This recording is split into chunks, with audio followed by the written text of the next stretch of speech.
They found young Ragnar dead at dawn, the settlement's champion, 25 winters old, strongest warrior in 3 settlements, undefeated in combat, lying face down in his blood with a knife in his back.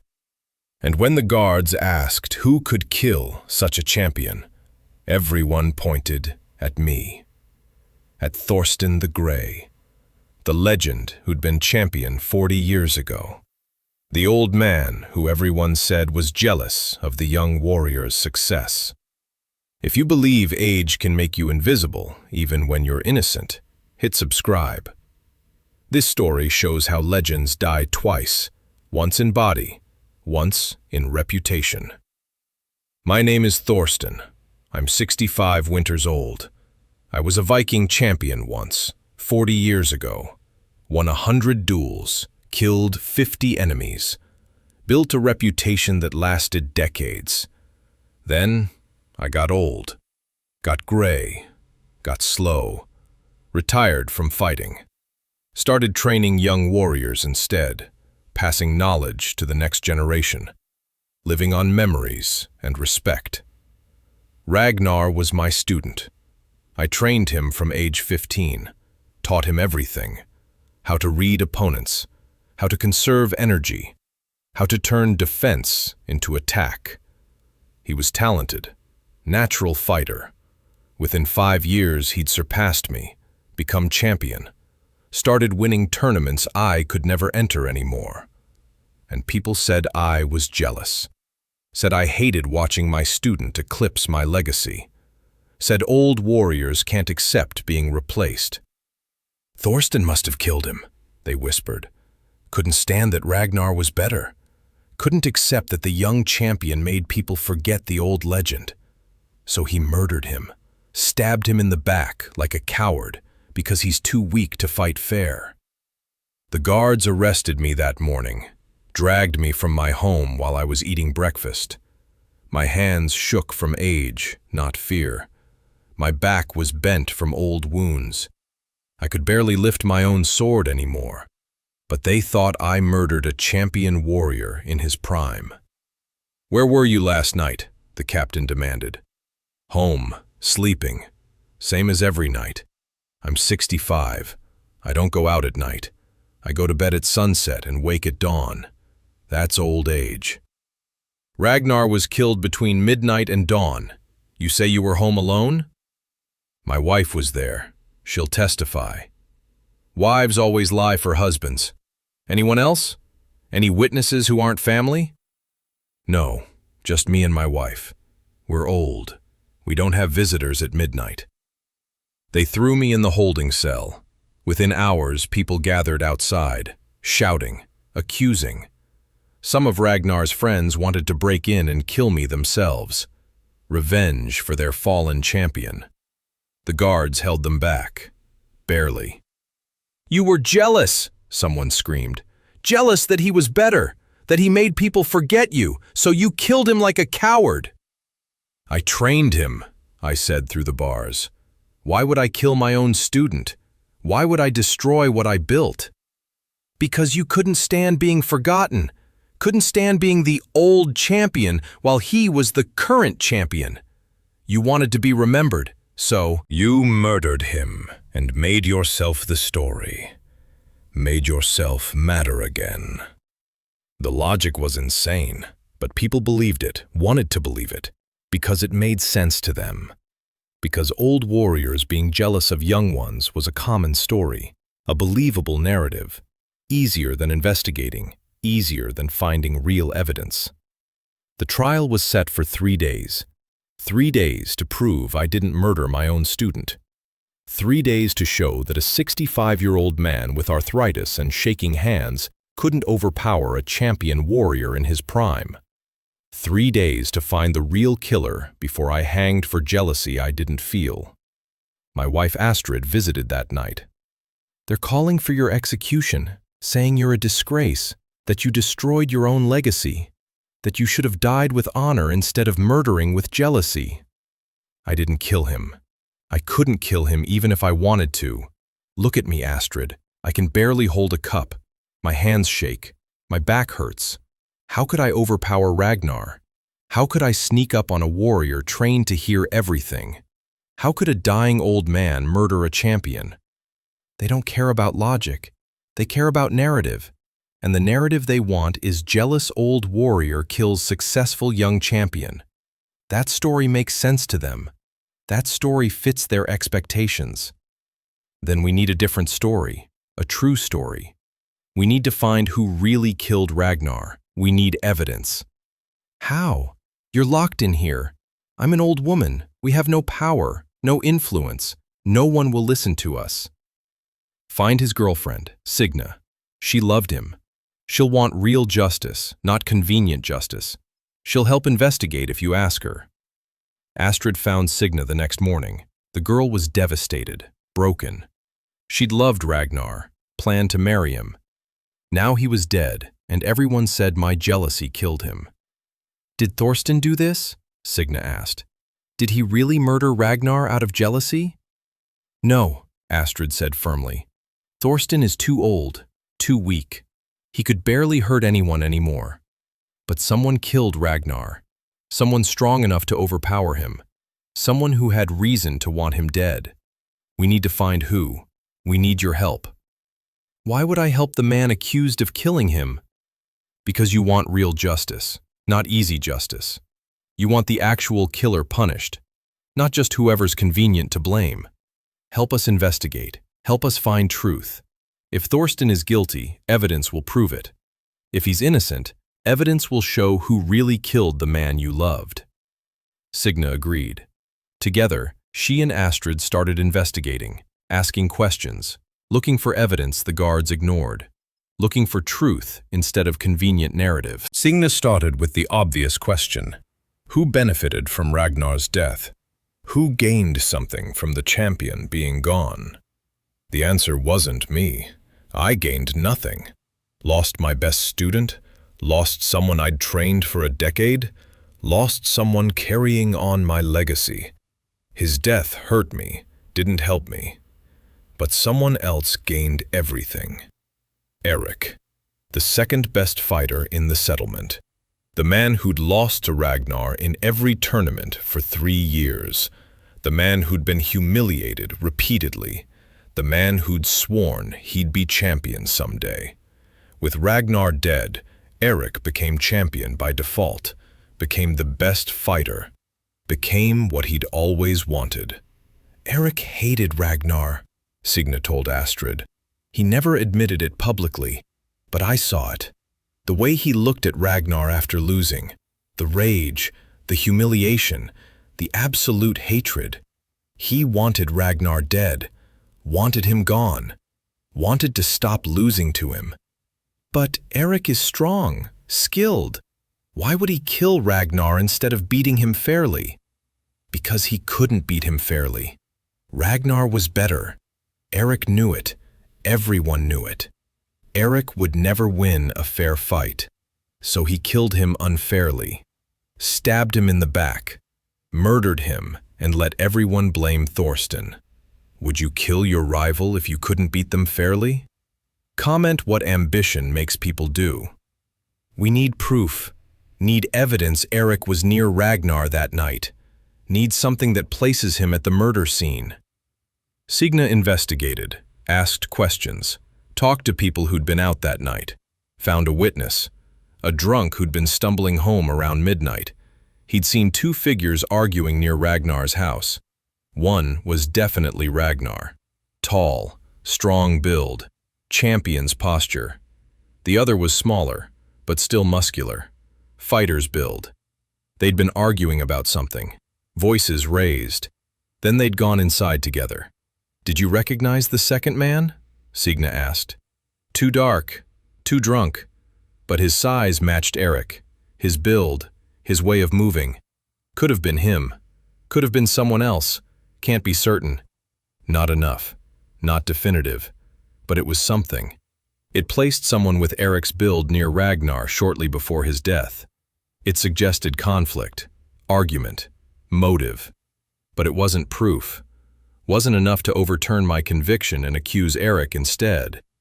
Signa searched Ragnar's house, looking for anything the guards missed. Found something odd. Ragnar's tournament winnings were gone. 3 bags of silver, prize money from his victories. He'd kept them in a locked chest. The chest was open. The silver was missing. Robbery? Or staged robbery? If someone wanted to murder Ragnar, they might take silver to make it look like robbery, to give false motive, to hide the real reason. Signa checked with merchants, asked if anyone had suddenly spent unusual amounts of silver, found something interesting. Erik had bought expensive new armor, new weapons, new equipment, all within days of Ragnar's death, paid in silver, lots of silver, more than Erik should have had. "Where did you get the silver?" someone had asked Erik at the armorer's. "Savings. Been saving for years. Finally had enough for quality equipment." But Erik had been broke 3 weeks ago, had been borrowing money for ale, had been complaining about being poor. Now suddenly he had bags of silver, right after Ragnar's tournament winnings disappeared? Coincidence? Or evidence? Still not enough. Erik could claim he'd won gambling, could claim a relative died and left inheritance, could explain new wealth dozens of ways, but the pattern was forming. Erik had motive. He hated Ragnar. Erik had opportunity. He was near Ragnar's house that night. Erik had unexplained wealth, matching what Ragnar lost. The evidence was circumstantial but accumulating. "We need something definitive," Astrid said. "Something that proves Erik killed Ragnar, something that can't be explained away." Signa remembered something. Ragnar had scratched his killer. She'd seen defensive wounds on his hands during the funeral preparation. He'd fought back, had torn at his attacker. If he scratched Erik, if he drew blood, if Erik had visible wounds, that would be proof. Physical proof. Undeniable. Check Erik's face, his neck, his arms, anywhere Ragnar might have scratched. If Erik has fresh wounds, if he's hiding injuries, that's evidence. Signa went to the training grounds, watched Erik practice, studied his exposed skin, and saw it. 3 parallel scratches on his left forearm. Fresh, healing, but recent. Defensive wounds, the kind you get from someone clawing at you, the kind Ragnar's wounds would have made. "Those scratches," Signa said casually. "Training accident?" "Yeah," Erik said quickly.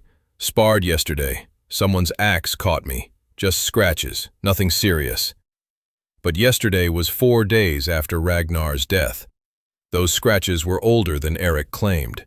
They matched the timeline, matched the murder, matched defensive wounds from Ragnar fighting his killer. Now they had motive, opportunity, unexplained wealth, and physical evidence. Enough to demand investigation, enough to question my conviction, enough to expose Erik as the real killer. They just needed to present it, needed to make the Jarl listen, needed to convince people that the convenient narrative was wrong and uncomfortable truth was right. My trial was tomorrow.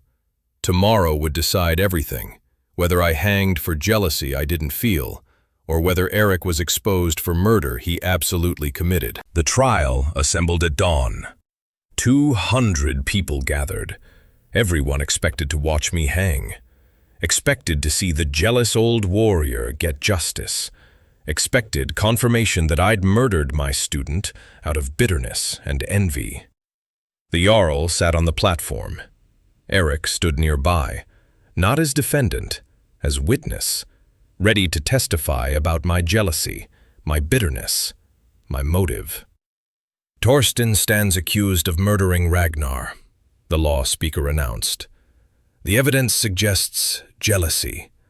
The old champion unable to accept being replaced by the young champion. Thorsten, how do you plead?" "Not guilty. I didn't kill Ragnar. I couldn't kill Ragnar. I'm too old, too weak. Look at my hands." I held them up. They shook. Constant tremor from age. "These hands can't grip a knife steadily, can't overpower a champion, can't murder anyone." I'm innocent." "Jealousy makes men desperate," Erik said. He stepped forward. His voice was sympathetic, concerned, perfect performance. "Thorsten couldn't accept that Ragnar was better, couldn't accept being forgotten. So he waited until Ragnar's guard was down, stabbed him in the back, murdered him like a coward because fair combat was impossible." "That's a lie," I said. "Erik killed Ragnar, not me. Erik had motive. Erik had opportunity. Erik benefited from his death. Erik became champion. Erik got everything he wanted." "That's absurd. I'm being accused by a desperate old man trying to avoid execution. I didn't kill Ragnar. I respected him. I mourned him." "Then explain the scratches," Signa said. She stood up, walked to the center. Her voice was clear, strong. "Explain the defensive wounds on your left forearm. Explain the scratches that match the timeline, that match the murder, that match wounds Ragnar would have made fighting his killer." "Would you notice small details that expose killers? Comment if you'd make a good investigator." Erik's face went pale. "What scratches? These?" He gestured vaguely at his forearm. "Training accident, sparring. Nothing to do with Ragnar." "Show the assembly," the Jarl commanded. "Show us these scratches." Erik hesitated, then rolled up his sleeve. 3 parallel scratches, fresh scabs, healing but recent. Everyone could see them clearly. "Those are 4 days old," Signa said. "Made the night Ragnar died. Made when he fought back. Made when he scratched his killer. Ragnar had defensive wounds on his hands, had skin under his fingernails. Those scratches match. Erik has wounds matching what Ragnar's fighting would have caused." "That proves nothing. Lots of people have scratches. Lots of warriors get injured." "Then explain your sudden wealth," Astrid said. She stepped forward now. "Explain buying expensive armor right after Ragnar's tournament winnings disappeared. Explain having bags of silver when you were broke 3 weeks ago. Explain coincidental wealth matching coincidental theft." "I had savings. I explained this. I saved for years." "You were borrowing money for ale 2 weeks ago. You had no savings, you were broke. Now you're rich. Right after Ragnar's silver disappeared. Right after someone robbed his house. Right after someone murdered him and staged it as robbery." Erik was sweating now, defensive, cornered. "This is conspiracy. They're all lying, working together to frame me because they can't accept that Thorsten is guilty." "Then explain being seen near Ragnar's house the night he died," Signa continued. "Explain arguing with him. Explain going inside with him. Explain being the last person seen with him alive." "Who saw me? Who's this witness?" "A drunk stumbling home. Saw 2 men arguing. One was Ragnar. One was your size, your build, your way of moving. You were there. You fought with him. You went inside. And he ended up dead with your scratches on his body." The assembly was murmuring, questioning. The evidence was piling up. No single piece was definitive. But together it formed a pattern. Together, it pointed to Erik. Together, it suggested that the convenient narrative was wrong, that the old warrior didn't kill from jealousy, that the young rival killed from ambition. "I didn't do it," Erik said, but his voice was weak now, uncertain. "I didn't kill him. I didn't steal from him. I didn't—" "Then take the ordeal," I interrupted. "Take trial by combat. If you're innocent, the gods will protect you. If you're guilty, they'll expose you. Fight someone. Prove your innocence through strength." "I'm the champion now. I don't need to prove anything. I'm the best fighter. Everyone knows it." "You're champion because Ragnar died, because you couldn't beat him fairly, because you murdered him instead. Prove me wrong. Fight someone. Show the gods favor your claim." "Fight who? Fight you? You're 65. You can't even hold a sword steady. That's not a fair test. Not me. Fight Bjorn, Ragnar's brother. Same age as Ragnar, same training, same strength. If you're really champion material, if you're really better than Ragnar's family, prove it. Fight his brother. Beat him fairly. Show everyone you deserve the title you gained through murder. Erik had no choice. Refusing trial by combat was admission of guilt. Refusing to fight was cowardice. He had to accept, had to fight, had to prove himself or condemn himself. The Jarl ordered it. Tomorrow, at dawn, Erik versus Bjorn. Trial by combat. Winner proved truth. Loser proved guilt. The gods would decide. That night, I visited Bjorn, Ragnar's younger brother. 23 winters, talented but not quite champion level, not like Ragnar had been. Can you beat him? I asked. Can you win this fight? I don't know. Erik is good, strong, skilled, maybe better than me.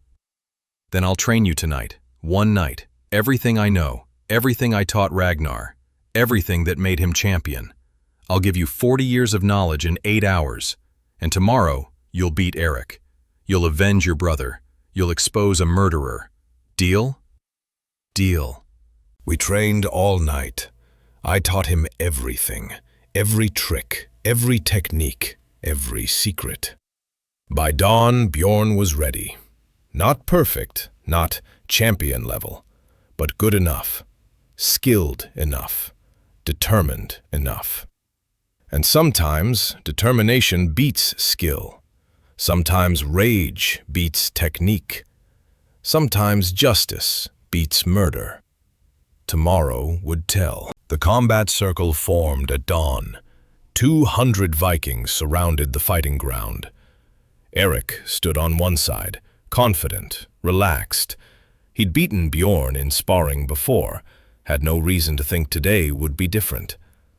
Bjorn stood opposite, tense, determined, carrying his brother's memory, carrying our training, carrying rage. This combat decides truth, the Jarl announced. If Erik wins, Thorsten hangs for murder. If Bjorn wins, Erik faces accusation. The gods will show us justice. Begin. They circled. Erik attacked first, fast, aggressive, testing Bjorn's defense. Bjorn blocked, used techniques I'd taught him last night, deflecting instead of absorbing impact, conserving energy, waiting for openings. Erik was stronger, but Bjorn was smarter. Used Erik's aggression against him, let him tire himself. You can't win, Erik taunted between attacks. You're not your brother. You're not champion level. Give up. Accept defeat. I don't need to be champion level, Bjorn replied. I just need to beat a murderer. Just need to expose a coward who kills from behind. That's easier. Erik's face darkened. His attacks got wilder, less controlled. Rage was taking over. Exactly what I'd told Bjorn to provoke. Angry fighters make mistakes, make openings, make themselves vulnerable. Bjorn waited, watched, then struck. Fast counter. His blade caught Erik's shoulder, drew blood. First wound. The crowd cheered. Erik staggered back, surprised, hurt. He'd expected easy victory, expected Bjorn to fall quickly. This wasn't the plan. Would you fight for a murdered family member even knowing you might lose? Comment your answer. They fought for 20 minutes, both bleeding, both exhausted. But Bjorn was handling it better, was pacing himself, was using 40 years of my knowledge compressed into one night. Erik was relying on raw strength, on being naturally better, on being the new champion. But championships don't mean much when you're tired and wounded and fighting for your life. Finally, Bjorn found his opening. Erik overextended, left his side exposed. Bjorn's blade slipped through, deep cut, serious wound. Erik dropped to his knees, gasping, defeated. Bjorn's sword was at his throat. Yield, Bjorn said. Confess. Tell everyone what you did. Tell them you murdered my brother. Tell them you framed Thorsten. Tell them the truth." "I didn't." Bjorn pressed the blade, drew blood. "Tell them or die. Your choice. Die a coward keeping secrets, or live a criminal telling truth. Either way, your champion status is done. Either way, everyone knows you're not what you pretended to be." Erik looked around, at the crowd, at the Jarl, at me, at Signa crying, at everyone who'd believed his lie, everyone who'd thought he deserved to be champion, everyone who was now seeing him defeated by Ragnar's younger brother, seeing him exposed, seeing him as he really was. "I killed him," Erik whispered, then louder. "I killed Ragnar. I murdered him, stabbed him in the back, Took his tournament silver, made it look like robbery, let everyone blame Thorsten." The assembly erupted, shouts, accusations, rage. The confession was clear, recorded, witnessed by 200 people. Erik had admitted everything, had confirmed what evidence suggested, had exposed his own guilt while trying to maintain a lie that was already crumbling. "Why?" the Jarl demanded. "Why murder your rival? Why not just train harder? Why not earn victory fairly?" "Because I couldn't beat him fairly. He was better. Everyone knew it. I'd lost to him for 3 years. 3 years of humiliation, of coming second, of being almost champion but not quite. I couldn't stand it anymore. Couldn't stand losing. Couldn't stand being second best. So I killed him. Took what I couldn't win. Became champion through murder instead of skill." "And you framed Thorsten? Let an innocent old man face execution?" "Thorsten was convenient.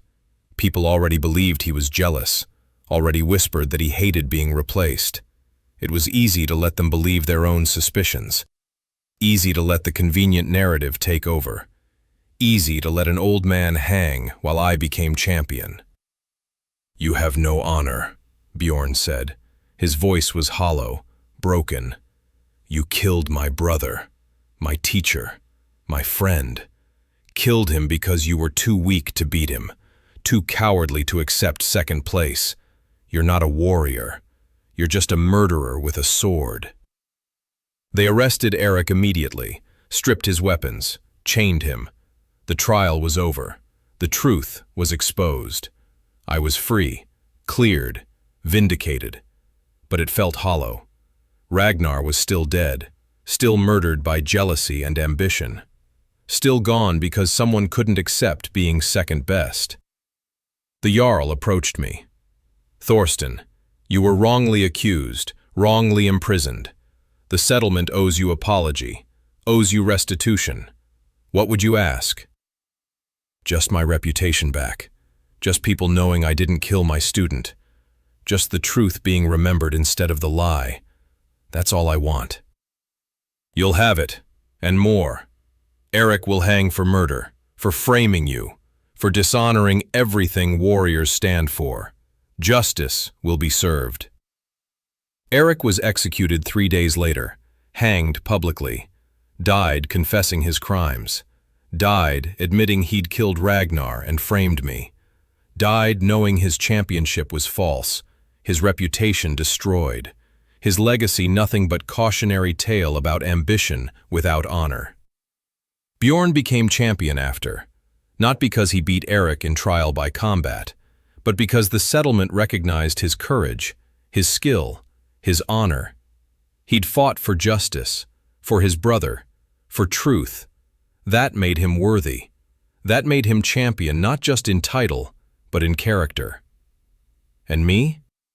I went back to training young warriors, back to passing knowledge, back to building legacies instead of fighting for them. My reputation was restored. My name was cleared. But more importantly, I'd proven that old warriors aren't automatically jealous, that age doesn't always mean bitterness, that sometimes the convenient narrative is completely wrong and uncomfortable truth requires investigation to expose. The settlement learned something important from Ragnar's murder. They learned that convenient narratives can be wrong, that popular assumptions can be deadly, that investigating truth is harder than accepting easy answers, but necessary for justice. That old warriors aren't automatically jealous just because younger ones are better. People apologized, came to my home, said they were sorry for assuming guilt, sorry for not investigating, sorry for believing jealousy over evidence.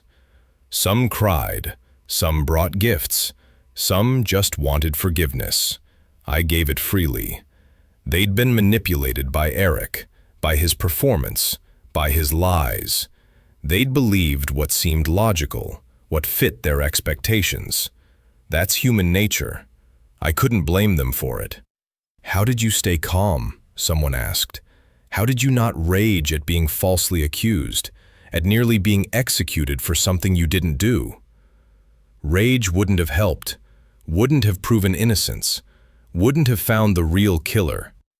Calm investigation, logical thinking, following evidence, that's what saved me. That's what exposed Erik. Rage feels good, but accomplishes nothing. I'm too old for useless rage. Signa visited often, thanked me for training Bjorn, for helping him win, for exposing Erik, for getting justice for Ragnar. She'd loved him, planned a future with him. Now he was gone, but at least she knew why, knew who, knew his death meant something. Inspired change, improved investigation standards. Would Ragnar have wanted revenge? She asked one day. Would he have wanted Erik dead? Ragnar would have wanted truth, would have wanted people to learn from his death, would have wanted warriors to value honor over ambition, would have wanted better investigation so other innocents don't hang for crimes they didn't commit. That's his legacy now. That's what his death accomplished. Comment below if you believe death should inspire change or just revenge. Tell me which matters more. The settlement changed their investigation protocols. No more automatic assumptions, no more convenient narratives. When someone was accused, they investigated thoroughly, examined evidence, questioned witnesses, verified timelines, made sure truth was discovered instead of assumed. Ragnar's death became the catalyst for better justice, for fairer trials, for honest investigation. Bjorn continued as champion, but he fought differently than Ragnar, more defensive, more technical, using the training I'd given him that night, using 40 years of knowledge compressed into 8 hours. He credited me publicly, said I'd made him champion, said my teaching lived on through his victories. That meant more than any championship I'd ever won myself. "You're not forgotten," Bjorn told me. "Your legacy isn't being replaced, it's being continued. Every warrior I beat using your techniques, your knowledge, your experience. You're more relevant now than when you were champion, because now you're the teacher who shapes champions instead of just being one." He was right. Training warriors meant my fighting style never died, meant my knowledge lived through generations, meant I'd be remembered not for my own victories, but for the victories I enabled in others. That was better immortality, longer lasting, more meaningful. Erik's execution became a teaching moment. The Jarl made sure everyone understood why he died, not just for murder, for dishonoring warrior culture, for valuing winning over fairness, for choosing ambition over honor, for framing an innocent man instead of accepting second place gracefully. "Warriors compete," the Jarl announced at the execution. "Warriors push each other to be better. Warriors respect rivals because rivals make them stronger." Erik didn't understand that. Erik saw rivalry as war, saw competition as life or death, saw second place as failure worth murdering over. That's not Viking culture. That's cowardice with violence. That's what we're executing today. Not just a murderer, but a betrayer of everything warriors should be. Erik died without dignity, died knowing everyone understood his weakness, his cowardice, his unworthiness, died knowing his championship was remembered as the false title earned through murder, died knowing Bjorn, the younger brother he'd considered inferior, was now champion legitimately, while Erik was just a corpse on a rope. Years passed. 5 years, then 10. I kept training warriors, kept passing knowledge, kept building the next generation. My hands shook worse, my back hurt more. My memory wasn't perfect anymore, but young warriors still came, still wanted to learn from the legend who'd been falsely accused and vindicated, who'd proven old warriors weren't automatically bitter, who'd shown that teaching creates better legacy than competing.